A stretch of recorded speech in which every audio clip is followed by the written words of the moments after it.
করি আপনারা সবাই ভালো আছেন। আমি আজ একটি ভূতের গল্প বলতে চলেছি। গল্পটির নাম বটগাছের ভূত। একদিন একটি বুড়িমা নিজের জমিতে চাষ করতে গিয়েছিল। সেখানে যখন তার চাষ করা শেষ হয়, সে তখন চাষের জিনিসগুলো নিয়ে চলে আসলো। আসার কিছুক্ষণ পরেই হঠাৎ করে মেঘে অনেক অন্ধকার দেখা দিল। তার জমির পাশে যে বটগাছটি ছিল, সে বটগাছটি নিজে নিজে উঠে একটি বড় ভূত বের হলো। সে ভূতটি সে বুড়িমার বাড়িতে গেটে ঠকঠকালো। এই জন্য সে বুড়িমা অনেক ভয় পেয়ে গেল। যখন বুড়িমা সে গেটটাতে বলল, তুমি কে? তখন সে ভূত একটি ভয়ঙ্কর আওয়াজে উঠল। এই জন্য সে বুড়িমা আর গেট খুলল না। তারপরের দিন যখন হয়, তখন তার গ্রামবাসীরা যারা ছিল তাদেরকে সে যেয়ে বলল এইরকম। এইসব বলার পর গ্রামবাসীরা একদিন রাত্রে সে জায়গাটিতে যায়। রাত্রে তারা থাকার জন্য একটি টেন্ট বানালো। সেখানে তারা থাকলো। রাতে যখন ওরকম অন্ধকার হলো, গাছটি সত্যি উঠে এলো। যখন সে ভূতটি বের হলো, তাদের টেন্টে ঠকঠকালো। তখন তারা ভয় পেয়ে গেল। কিছুক্ষণ পর তারা একটি বুদ্ধি খাটিয়ে ভূতটিকে জিজ্ঞাসা করলো, তুমি কে?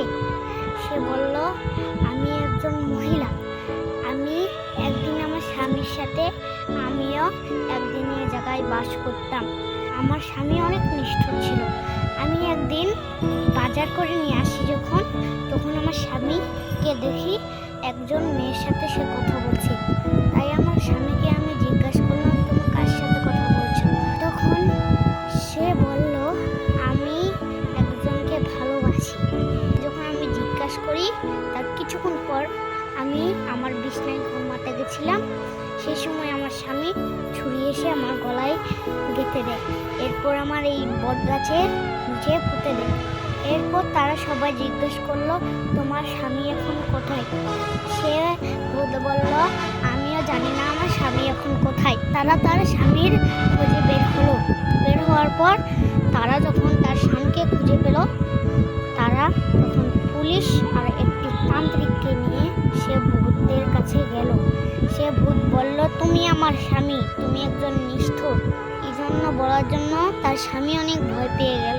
এর কিছুক্ষণ পর তার স্বামী ভয় পাওয়ার জন্য একটি তান্ত্রিককে আর একটি কালো জাদু করা তান্ত্রিককে নিয়ে এলো।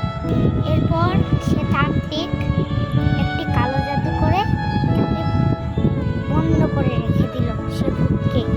একদিন তারা যারা তার স্বামীকে ধরেছিল, তারাই একদিন ভূতটাকে বাঁচিয়ে নিল।